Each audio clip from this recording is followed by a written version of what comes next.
So I'm about to just have the as raw as I can from the heart, and yeah. So for me, it has always been a question of where do I intersect in this amazing journey that we're all on. Like, what are the most efficient solutions that we can get to a brighter, better future where things aren't, you know, I guess when things are distributed in a way that things are fairly distributed, however we kind of argue within those bounds. But I think for me, the system that we've been working on since 1776 has been flourishing. Now, are there things that we can work on? Yes. Are there things that we should definitely discuss? Yes. But do I think that we need to burn the whole thing down? No. So I usually approach conversations from a listening standpoint, and I feel like my facts are at this point pretty solid. You know, if you and really you just kind of fighting against this disinformation that's out there. Let's be honest. If everybody knew the truth, Kamala would be up by 10 points. And don't nobody want to say that. If everybody knew the truth that Trump really just lost in 2020, and then he called the Georgia Secretary of State and asked for 11,760 votes so that he could win that state, where do you mean votes? How can you just ask for votes? That, like, who has ever done that? When when Al Gore was running against Bush in 2000, what happened? It came down to Florida. Y'all remember this? Y2K. It was a lot of crazy shit going on along that time. But Al Gore initially at night thought that Bush won, so he called and conceded. And then once they started to do more tallying up, he called back and was like, yo, we not conceding yet. Let's keep tallying this thing up. And it tallied on for a few days. And then eventually, when you had those hanging chads and those butterfly ballots and all of those things, it ended up being the Supreme Court decided that the counting should stop, right? And that Bush should be the person who becomes president. And what did Al Gore do after that happened to him? After he lost by it was really like 500 votes. Go look up the Wikipedia article. It was so crazy but for the good of the country, Al Gore was like, look, Bush won. Everybody come together. When you put country first, you keep allowing for us to have one more term with this experiment. I know it's not perfect, but goddamn, we done made some beautiful things as Americans, man. Come on, y'all. Come on, man. Not just a little bit. I can't have a little bit of yes, I'm proud to be American. Why can't I? Frederick Douglass did.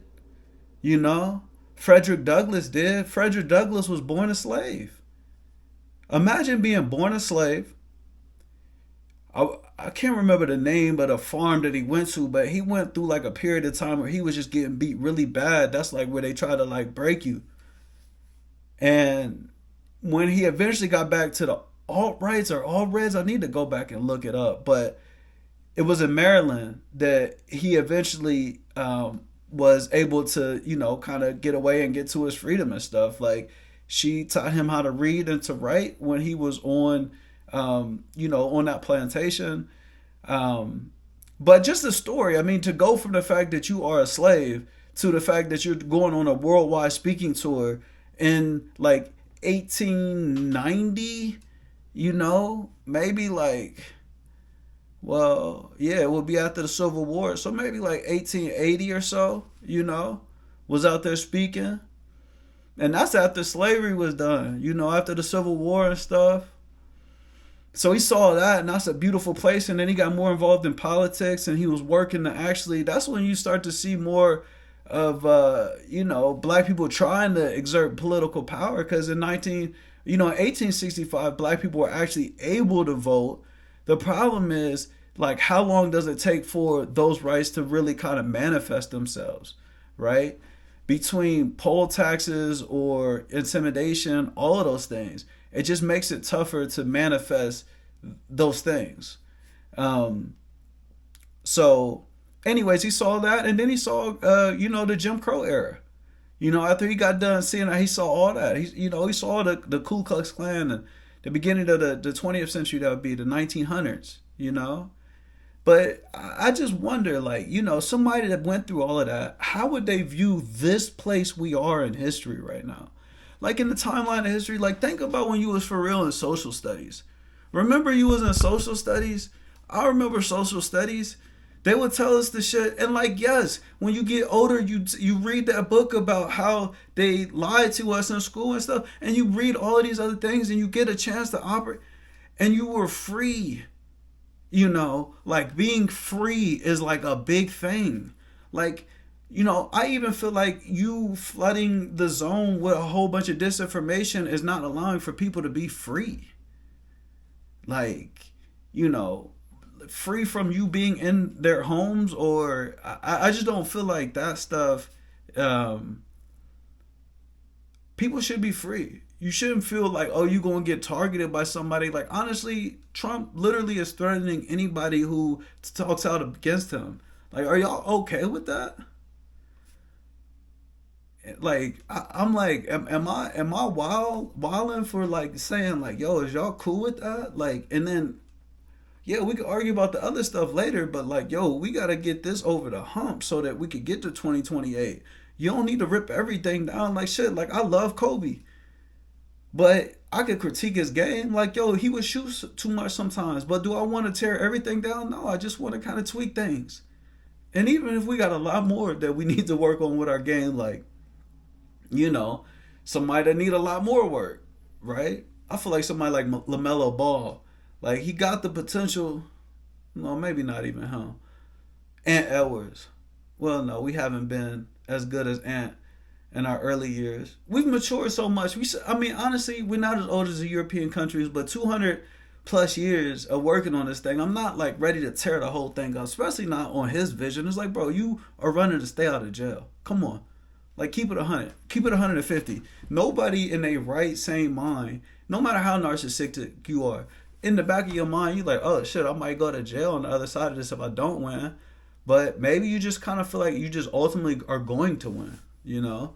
Like, maybe your vision of this doesn't like involve democracy, But people don't want to talk about that. And they'll call you alarmist and stuff like that, but like, yo, democracy has rules, bro. Like, if you lose, you lose. So just say you lost. You don't gotta intimidate people before they go out to vote and shit like that. Just come in, state your case, tell people what you're gonna do for the American people, and go from there. Like, tell me what you're gonna do for me. I'll say one thing. Only one of the convention speeches mentioned AI, and you don't even have to guess which one it was. You can guess, but you know. So I'm looking forward to the debate tomorrow. Of course, I'm always into this stuff. So I think I'm gonna try to start some type of channel or some type of communication. I got some really juicy content. I was getting some back and forth with a Uber driver, and then I got some back and forth with a guy that says he's a libertarian candidate out here in the Chicago area, but he was really just this white dude at the bar. I'm like, bro, are you a libertarian candidate, or did you go to a meeting and they talked about your possibility of possibly being a candidate? You know what I mean? It's like it's differences. But I talked to him. He was cool. He was a chill dude. He knew his stuff. We both referenced this book called Road to Serfdom by Hayek. Most libertarians is going to talk about that. It's a really good read, though. I might have to read it again just to kind of digest it. But yeah, I don't know what I'm gonna try to build around this. Like, yeah, I'm gonna have a channel. I'll drop a link, and yeah, we'll go from there. Yeah, and then I'll upload more content. I got a few other things I think are cool. All right.